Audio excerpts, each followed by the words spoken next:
Madame, Monsieur, bonsoir. Merci de nous retrouver sur Camus 24. C'est la nouvelle trouvaille avec l'information. Nous sommes le vendredi 6 décembre 2013. Hommage Nelson Mandela neutralise l'attention du monde entier et ses leaders. L'ancien chef d'État sud-africain et figure emblématique de la lutte anti-apartheid est décédé la nuit dernière.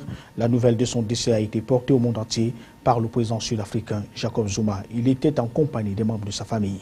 Le sommet de l'Élysée sur la paix et la sécurité en Afrique, la France va débloquer 20 milliards d'euros pendant 5 ans pour développer le continent.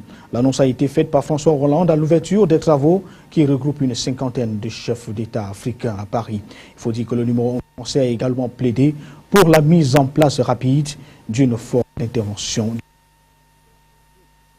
Et puis du feu au ministère de la Santé publique à Yaoundé, l'incendie s'y est déclaré dans les de 16h05 cet après-midi. Il a donc suscité la mobilisation de plusieurs forces de sécurité et maintien de l'ordre. Gendarmerie et police nationale étaient venus prêter main forte aux sapeurs-pompiers. Puis la solidarité oblige. Quelques membres du gouvernement ont été également aperçus sur les lieux de l'incendie.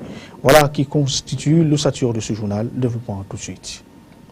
Bonsoir à tous. Nelson Mandela est donc mort. La nouvelle de son décès a été portée au peuple et au monde entier par Jacob Zuma, le président sud-africain. Il dit, je cite, que Nelson Mandela est décédé. Il était en compagnie des membres de sa famille. Et du coup, la nouvelle qui a parcouru le monde entier a cristallisé l'attention des leaders qui sont réunis actuellement à Paris dans le cadre du sommet de l'Élysée sur la paix et la sécurité.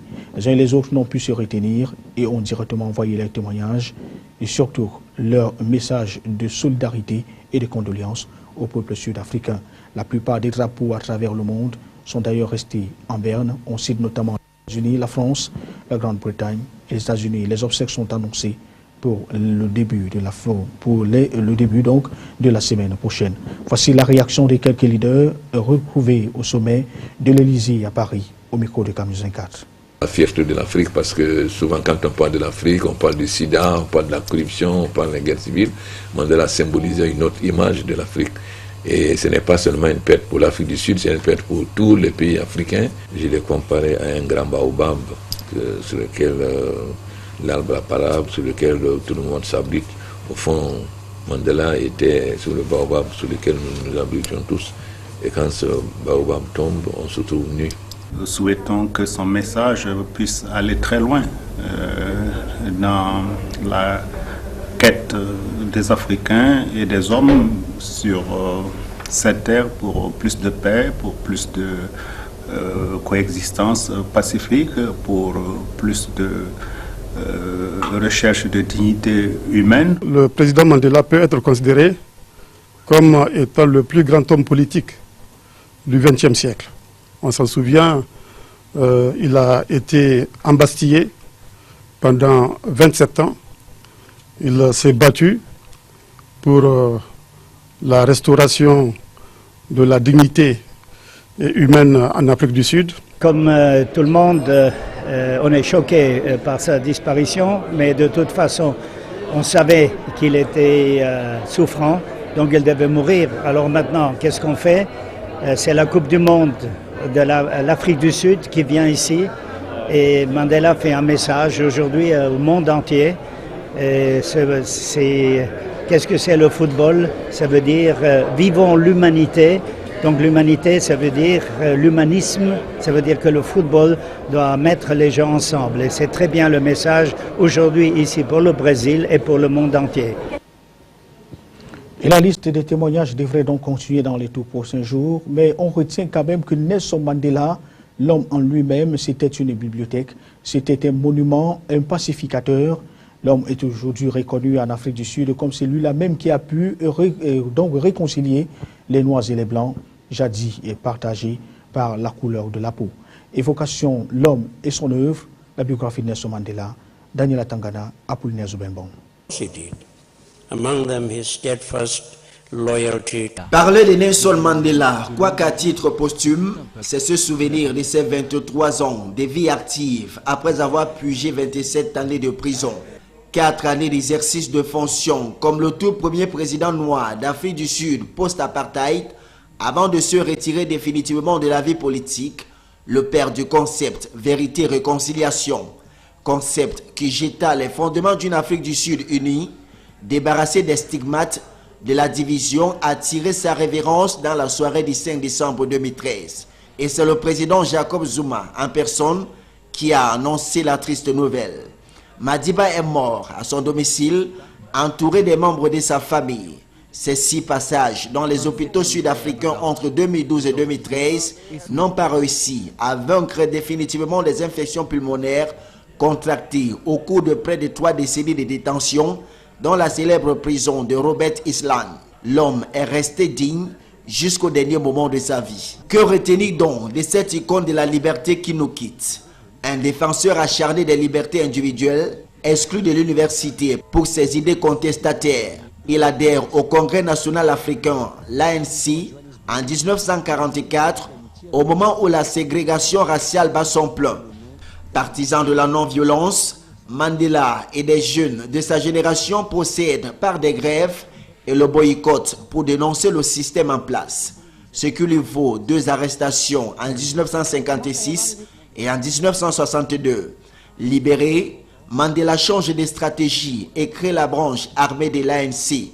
Il sera arrêté, jugé et condamné à vie pour sabotage et conspiration. Neutralisé, Nelson Mandela poursuit sa lutte en prison. Il refuse toute remise en liberté conditionnée. Sa longue détention embarrasse le régime raciste de Peter Botha, qui ne rompt pourtant pas. Son salut viendra finalement de Frédéric de Klerk. Le 11 février 1990, Nelson Mandela, le symbole de la résistance sud-africaine face à l'oppression, est libre. Élu à la présidence de l'ANC, Nelson Mandela lance les chantiers de l'indépendance. Chantier qui passe par l'abrogation de la procuration, Legislation Act, synonyme de fin de l'apartheid. Le 27 février 1994, Nelson Mandela est élu président de l'Afrique du Sud à la suite des premières élections démocratiques. Il quitte la vie politique en 1999, la scène publique en 2004. Madiba dirige sa reconversion vers l'humanitaire. Avec Jimmy Carter, Kofi Annan et Desmond Tutu, il lance une fondation en 2100 pour lutter contre le sida, la pauvreté et le changement climatique. Une œuvre inachevée, grippée par l'état de santé instable de Madiba. Mon idéal le plus cher a été celui d'une société libre et démocratique dans laquelle tous vivraient en harmonie avec des chances égales. J'espère vivre assez longtemps pour l'atteindre, mais si c'est nécessaire, c'est l'idéal pour lequel je suis prêt à mourir. C'était donc la grosse actualité de la journée. Il faut dire que le Haut Commissariat d'Afrique du Sud au Cameroun s'est joint au reste des représentations diplomatiques de la nation arc-en-ciel de par le monde pour exprimer sa douleur suite au décès de Nelson Mandela. Le drapeau symbole de la présence sud-africaine au Cameroun est resté en berne, aussi bien à la résidence du Haut Commissariat qu'à la chancellerie à Yaoundé. Alexis Claude Amougon de Nadanouzoa et Divina Pi nous en disent plus. À la résidence du Haut Commissariat d'Afrique du Sud au Cameroun, la posture des couleurs nationales de la République sud-africaine répond à l'appel d'un continent meurtri dans sa chair. La même image est visible à l'entrée du Haut Commissariat d'Afrique du Sud à Yaoundé, où le drapeau en berne confirme la disparition de Nelson Mandela. Le personnel ici et même les usagers laissent entrevoir la douleur et la désolation qui parcourent le continent ce 6 décembre. La maîtresse des lieux qui porte déjà le deuil trouve tout de même le mot juste pour en rajouter à la couronne de gloire de l'illustre disparu. We are saddened by the passing on of our icon and the leader of our liberation, President Nelson Mandela. Le président Mandela est l'artisan de notre libération. En ce moment, aucun mot n'est assez fort pour exprimer ce que je ressens. Compte tenu de son âge très avancé, nous savions que ses jours étaient comptés. Mais lorsque la nouvelle de son décès est tombée, on l'aimait ou pas, cela nous a fait comprendre le rôle prépondérant qu'il a joué dans l'histoire de l'Afrique. En attendant la publication du programme officiel des obsèques, il est organisé tous les soirs à la résidence du haut-commissaire des courtes veillées ponctuées de prières pour le repos éternel de l'âme de l'illustre disparu. Nelson Mandela Forever, le monde entier est donc unanime. On vient de perdre là une figure, un monument de la paix. Madiba, comme l'appelaient affectueusement les Africains, a tiré sa révérence le 5 décembre 2013 à l'âge de 95 ans à son domicile en Afrique du Sud et dans les rues des différentes capitales africaines comme celle de Yaoundé ou encore de Douala, ou même dans les milieux universitaires, la nouvelle annonçant sa mort est tombée comme un couperet dans le cœur des uns et des autres. Le reportage Eric Ticheux, Josué Ngongan.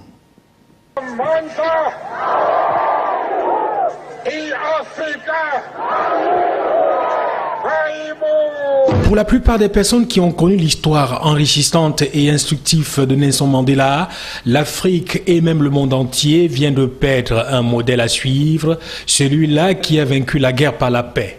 Jésus a sauvé tous les hommes. Lui, il a délivré un peuple. Et ça n'a pas de prix. Et dans ses qualités humaines, il a certes eu des défauts. L'histoire nous les a révélés, mais il reste à jamais une icône d'une dimension, d'une autre dimension. Ma prière, mon souhait personnel, c'était que ce monsieur ait la grâce d'atteindre 100 ans. Beaucoup de douleur pour la jeunesse africaine, parce que lui, il est resté un grand modèle pour l'Afrique. Et une Afrique qui, à l'heure actuelle, se doit de se montrer, n'est-ce pas, capable d'affronter les défis sur le plan politique et démocratique dans le monde. Combattant pour la liberté de son peuple, Nelson Mandela avait pu, après 27 ans de prison, transcender sa souffrance et sa haine à sa sortie, œuvrant pour l'abolition de l'apartheid dans son pays, en prônant la paix et la cohabitation entre les Noirs et les Blancs. Ce qui a fait de lui un héros aujourd'hui salué par tous. La mort de Nelson Mandela hier jeudi était très lourde, que ce soit pour nous qui sommes étudiants, que ce soit pour, je suis sûr, des dirigeants des États. Nous devons avoir une pensée pieuse pour lui et par conséquent, nous devons avoir ce genre d'icônes, des modèles comme lui, qui ont œuvré pour les droits des Noirs. Même la jeune génération qui n'a pas eu véritablement l'occasion de vivre les moments de presse et de guerre raciste en Afrique du Sud a, à travers l'histoire, connu la dimension de l'homme que l'Afrique vient de perdre. Nelson Mandela a une place considérable sur le plan scolaire, l'histoire et tout, parce que il a persévéré. En tout cas, c'est un modèle pour moi en fait. Il a beaucoup persévéré, il a lutté pour son pays. À part le fait qu'il est allé en prison pendant, je crois, 20 ans et plus. La mort du président Nelson Mandela, un grand homme africain qui a marqué l'histoire de l'Afrique, en particulier l'Afrique du Sud, ça a été vraiment touchant. L'Afrique a perdu un homme très grand, même le monde entier. Donc, nous voyons aujourd'hui que sur tous les plans, on ne sait pas quoi. On dirait vraiment que l'Afrique s'affaiblit encore de plus. Ainsi va la vie, Nelson Mandela est parti, mais a laissé à l'Afrique et au monde entier une leçon, celle de la paix entre les peuples. Le chef de l'État camerounais a rencontré le ministre de la Défense français ce jour et c'était avant l'ouverture du sommet de l'Élysée. Paul Biya qui a donc reçu en audience le 6 décembre 2013 le ministre français de la Défense, M. Yves Le Drian, a parlé avec lui des questions de sécurité dans la sous-région Afrique centrale, notamment la crise en République centrafricaine et les dégâts causés par les actions de l'organisation terroriste Boko Haram. Et tous ces sujets ont été débattus au cours de cette rencontre. Paul Biya était donc entouré de son contre-amiral Joseph Fouda, son conseiller spécial, l'ambassadeur du Cameroun en France, le jeune Bella Bella, et le directeur du cabinet civil, président de la République, Martin Belinga et Boutou. Le ministre français accompagné de 3 conseillers diplomatiques, militaires et stratégiques. L'autre point marquant de cette journée, avant l'ouverture de ce sommet, c'était le point de presse à la Banque africaine de développement. Ici, l'on a parlé du nouveau partenariat entre la France et l'Afrique, l'un des faits, ou alors l'un des sujets phares du sommet de l'Élysée. Le continent africain connaît, il faut le noter, une forte croissance au cours de cette dernière décennie et comment capitaliser cette nette embellie de son économie qui oscille désormais entre 5 et 10% au profit des populations et des partenaires au développement. Le sujet était donc à l'ordre du jour ce 10 décembre 2013 à Paris au cours d'un dîner organisé par le président de la Banque africaine de développement, M. Donald Kaberuka. Répondant aux questions de la presse, ce dernier a vanté la croissance économique africaine qui tourne désormais le dos à l'afro-pessimisme. Voici au sortir de cette conférence de presse une attitude de Donald Kaberuka. C'est dans cet extrait sélectionné par nos envoyés spéciaux à Paris et la rédaction de Canal 24. Je dis oui, il est réel. Et pendant la décennie 80, vous vous souvenez, on disait la décennie perdue pour l'Afrique. Les années 90, afro-pessimisme, mais tout cela s'est dépassé. Nous avons commis nos erreurs, nous les avons corrigées, nous les corrigeons. Mais si aujourd'hui un tiers des pays africains voit une croissance de 6,5, je dis bien 6,5, un tiers. Les 5% c'est une moyenne, mais un tiers des pays c'est 6,5. Alors, je dis tout simplement que cela ne suffit pas. C'est très beau, mais ça ne suffit pas. Parce que nous avons une croissance démographique, si vous voulez, au Niger, 3,9, la moyenne africaine, 2,9. Donc avec cette forte croissance démographique, il faut aller au-delà de 5%. C'est 7% qu'il faut.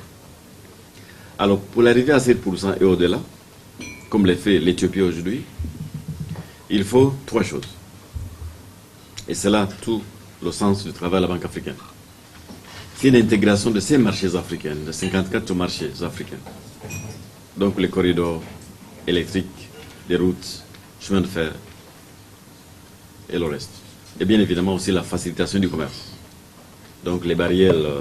Le deuxième élément, au-delà de l'intégration, c'est les infrastructures. Parce qu'aujourd'hui, pratiquement chaque pays africain, de l'Afrique du Sud au nord de l'Afrique, à cause de cette croissance qui est très forte, la demande de l'électricité a beaucoup augmenté. Venons donc à présent à l'ouverture solennelle du sommet de l'Élysée sur la paix et la sécurité. Cet instant a été marqué par deux temps forts. D'abord, l'hommage de François Hollande à Nelson Mandela. En présence de tous les invités au sommet, le président français a immortalisé Nelson Mandela. En ces termes, il a réussi à remporter tous les combats. Nelson Mandela sera toujours la figure vers laquelle les peuples qui luttent pour leur libération se tourneront. Fin de citation. Le deuxième temps fort aura été la seconde intervention de François Hollande sur le sujet à l'ordre du jour. Hollande a donc rassuré ses pairs africains. La France sera le partenaire privilégié de l'Afrique sur la route du développement. Sur la foulée, il a annoncé le déblocage de 20 milliards d'euros qui seront consacrés au développement de l'Afrique dans les 5 prochaines années. Avant d'y arriver, le continent doit cesser d'être le théâtre des conflits armés. L'Union européenne va financer à hauteur de 20 millions d'euros la construction de la République centrafricaine qui sera l'objet d'une attention particulière demain, dont nous parlerons avec nos envoyés spéciaux au cours de ce sommet. Et puisqu'on parle de la République centrafricaine, il faut dire que les troupes françaises en transit pour la Centrafrique ont foulé le sol de la région de l'Est Cameroun, et c'était le 5 décembre 2013. Sous le regard étonné des populations de la ville de Bertois, un cortège ayant à son bord les 600 soldats de foyer aurait déjà atteint Bangui à l'instant. Retour sur le passage de ce cortège dans cette partie du pays au Cameroun, c'est avec Ernest Ateba et Roméo Tignan. La journée du 5 décembre restera certainement gravée dans la mémoire des populations de la région de l'Est Cameroun. Elles ont vécu en direct le passage des troupes de l'armée française à destination de Bangui. C'est un passage qui a paralysé la ville et n'est pas allé sans susciter des commentaires au sein de l'opinion. Je m'attendais à une réaction onusienne ou soit une réaction de l'UA pour résoudre ses problèmes personnellement. Mais quand ça devient l'affaire d'un pays particulier qui s'impose dans un autre pays, et quand je parle de la non-ingérence dans les affaires étatiques, bon, ça reste à réfléchir. Ils étaient à bord des chars de guerre et camions militaires. Tout au long du trajet, les troupes françaises ont suscité de la peur au sein des populations qui n'ont pas, du moins depuis des lustres, vu un tel déploiement, connaissant la situation militaire qui prévaut en République centrafricaine. Je trouve vraiment que les autorités camerounaises devraient vraiment faire quelque chose par rapport à leur passage Parce que à ce que je vois, vu ce que je vois toi maintenant, je me dis que tout au long de la route, ça a été pareil. Et vous voyez cette situation où on plonge les citoyens d'un pays, d'un État. Il est à noter qu'à leur passage, les troupes françaises étaient accompagnées par la gendarmerie nationale, la brigade sécuritaire du port autonome de Douala et des chaînes de télévision françaises qui faisaient partie de l'expédition. Les troupes françaises auraient atteint la République centrafricaine dans la nuit profonde. Toujours dans l'actualité, cette fois à Yaoundé, du feu au ministère de la Santé publique, l'incendie s'est déclaré dans ce département ministériel cet après-midi dans les courants de 16h45. Il a donc suscité la grande mobilisation de plusieurs forces de sécurité et maintien de l'ordre. Gendarmerie et police nationale sont venus prêter main forte aux sapeurs-pompiers, tout comme la population de la capitale politique du pays. Et solidarité oblige donc quelques membres du gouvernement, dont la ministre de l'Éducation de base, est descendue sur le terrain soutenir son collègue de ce département ministériel. Et au moment où nous quittions les lieux, c'est la pluie qui est venue elle aussi à la rescousse pour éteindre les flammes. Et en attendant de connaître l'origine, ou alors que l'origine des flammes soit véritablement déterminée, c'est une information sur laquelle nous reviendrons au cours de nos prochaines éditions d'information. À Douala, la capitale économique du Cameroun, on parle de ce matériel de travaux publics et de nouveaux équipements pour le génie militaire, le fruit de la coopération américano-camerounaise. Ces engins ont été réceptionnés au cours d'une cérémonie qu'a présidée ce 6 décembre 2013 à Douala le ministre en charge de la Défense, Edgar Alem Bengor. Il faut dire que c'est au total 105 engins qui permettront de développer les infrastructures du Cameroun. Les autorités administratives, à l'instar du gouverneur de la région du littoral et le délégué du gouvernement auprès de la communauté urbaine de Douala, ont également assisté à cette cérémonie. Les détails avec Divine Api et Benoît Ndokmo. C'est par une remise symbolique des clés après coupure du ruban que les 105 engins en provenance des États-Unis ont été reçus par le génie militaire des mains du ministre délégué à la Défense. L'acquisition de cette importante pack d'engins prévue dans le cadre de la présente convention vise précisément à renforcer de manière substantielle les capacités opérationnelles du génie militaire qui, d'après les hautes directives du président de la République, je l'ai dit tout à l'heure, va s'impliquer dans le projet du développement du pays. J'en appelle à présent au commandement et au personnel du génie militaire qui sont les bénéficiaires de cette dotation sans précédent. Il s'agit là d'un important sacrifice consenti par la nation entière qui ne pourrait se renouveler tous les jours. Ces engins que nous recevons aujourd'hui doivent par conséquent faire l'objet d'un entretien minutieux à l'usage exclusif des missions définies par le haut commandement. La signature du document de réception concrétise les faits. Le matériel constitué des bulldozers, camions Benz, entre autres, va faciliter le démarrage de la première phase des travaux de la communauté urbaine de Douala. Ce renforcement significatif des moyens du génie militaire nous conforte et nous assure dans notre option de dérouler au plus vite le vaste programme de développement des infrastructures routières et d'assainissement que la communauté urbaine de Douala a conclu avec le ministère de la Défense. Grâce à l'engagement et à la témérité de nos collaborateurs respectifs, tout est désormais prêt pour que démarre dans les tout prochains jours et à la date qui vous conviendra, la première phase des travaux d'aménagement du prolongement nord du boulevard de la République entre la Nacelle et la Moussa. Le représentant de l'ambassadeur des États-Unis au Cameroun a rassuré sur l'efficacité du matériel. Le ministre délégué à la Défense va d'ailleurs essayer de lui-même. Le génie militaire créé depuis août 1962 ajoute cela dans sa nasse de projets réalisés. Cet autre arrive à point nommé pour le développement du Cameroun en infrastructures et autres. La visite des engins sous la conduite du directeur du génie militaire mettra un terme à la cérémonie. On n'attend plus que de voir ces engins donc à l'œuvre dans la capitale économique du Cameroun et qui connaît pas mal de problèmes au niveau de sa circulation urbaine. Parlons cette fois des industries extractives avec le Cameroun qui était à la recherche de la bonne formule et grâce à l'implication de l'église catholique romaine, l'exemple congolais vient d'être servi ou alors était en vitrine pour tirer profit de la validation de la conformité ITI. Les travaux de la capitale économique camerounaise ont permis d'élaborer les politiques nationales capables de rendre bénéfique le secteur minier camerounais en plein essor. Serge Tetka et Benoît Dokmo pour les détails. L'Église catholique romaine, par son service national justice et paix, a pris la résolution d'accompagner le Cameroun. Ainsi, la rencontre de Douala avait pour thème central les enjeux et les perspectives de la transparence minière au lendemain de la validation du Cameroun comme pays conforme ITIE. Au cours des différents exposés, il aura surtout été question de l'expérience congolaise dans ce domaine névralgique, dont quelques précisions sont ici faites. Juste après sa conformité, le Congo s'est engagé à légiférer pour la pérennité de l'initiative, en ce sens que un cabinet consultant a été recruté pour préparer une loi sur la transparence et la responsabilité fiscale. La particularité de cette loi, c'est que l'ITIE deviendra un processus réglementaire, un processus législatif obligatoire et qui ne sera plus un processus volontaire comme c'est le cas actuellement.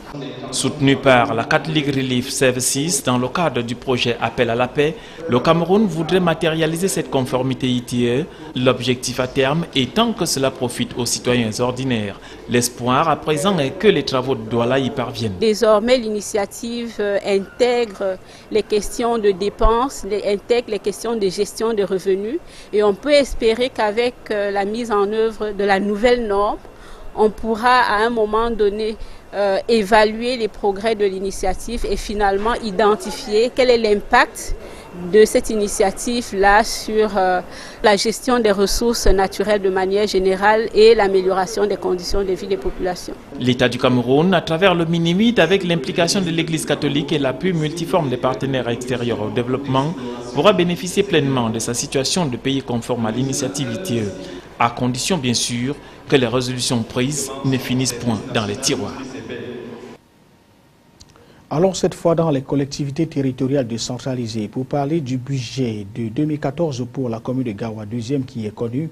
Les conseillers municipaux réunis pour le faire l'ont donc adopté ce 6 décembre 2013.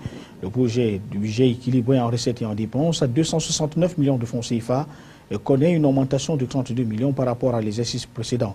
Il faut dire que les travaux pour le faire étaient dirigés par le nouveau maire Ibrahima Barkindo en présence de l'autorité des tutelles, représentée ici par le préfet du département de la Benoué, Mamoudou Aman. Pour plus de précisions, retrouvons Amadou Bello et Seriabe Noabé. Avec 269 millions de francs CFA équilibrés en recettes et en dépenses et en strict respect des ratios et grands équilibres budgétaires tels que prescrits par les tests en vigueur, la commune d'arrondissement de Garoua 2e s'est dotée d'un budget qui épouse les options de la politique gouvernementale en la matière, a relevé pour s'en féliciter l'autorité de tutelle. Les investissements qui s'élèvent à 110 290 000 francs CFA, soit 41% du budget, traduisent à suffire l'option de développement local telle que prônée par les différents textes de loi sur la décentralisation vers laquelle l'exécutif communal de Garoua 2e est résolument tourné. Notre programme à nous, notre plan communal de 2014 à 2018. Ce programme, en un mot, il consiste à améliorer le cadre de vie des populations de notre arrondissement. Ceci passe par la réalisation des projets d'eau, des projets d'électricité, la construction des écoles, l'équipement de ces écoles, la construction des centres de santé, l'équipement de ces centres de santé, le désenclavement de l'arrondissement, Le budget inaugural de la nouvelle mandature à la commune d'arrondissement de Garoua 2e reflète les potentialités réelles de cette collectivité et les ambitions du nouvel exécutif communal à répondre en toute efficacité aux aspirations des populations. Pour traduire cette volonté dans les faits, le maire de Garoua 2e a sollicité le soutien des partenaires techniques, des services déconcentrés de l'État et des autorités administratives afin de se donner les moyens de sa politique axée sur le développement des infrastructures de base, principale sollicitation des populations de cette jeune commune. Du sport au bas de cette édition des formations, la dernière livraison de la semaine, le temps de l'actualité du lundi au vendredi, avec la Coupe du Monde de 2014 au Brésil et les 32 nations qui sont désormais fixées sur leurs adversaires. Le tirage au sort des poules de la 20e édition de la compétition de football mondial s'est effectué ce vendredi au Brésil devant un parterre d'invités et de légendes sportives. Au total, c'est 8 groupes qui ont été sélectionnés et pour mettre face à face plusieurs équipes. Et dans ce tirage au sort, les équipes africaines héritent des poules pas du tout faciles. Les Lions indomptables du Cameroun affronteront le pays hôte, le Brésil, dans la poule A avec le Mexique et la Croatie. Dans la poule C, la Côte d'Ivoire sera opposée à la Colombie, au Japon et la Grèce. La poule G, le Ghana affrontera l'Allemagne, les États-Unis et le Portugal. Et puis le champion d'Afrique en titre, le Nigeria, lui, va jouer contre l'Argentine, l'Iran, la Bosnie-Herzégovine. Et enfin, l'Algérie est logée dans le même palier et que la Belgique, la République de Corée et la Russie. On rappelle donc que le match d'ouverture va opposer le Brésil à la Croatie. La Coupe du Monde va débuter au mois de juin 2014 prochain. C'est donc ici que nous mettons un terme à cette édition d'information. Là, eu comme titre la mort de Nelson Mandela qui a cristallisé l'attention de plusieurs leaders du monde. Ce dernier se retrouve à Paris dans le cadre d'un sommet de l'Élysée sur la paix et la sécurité.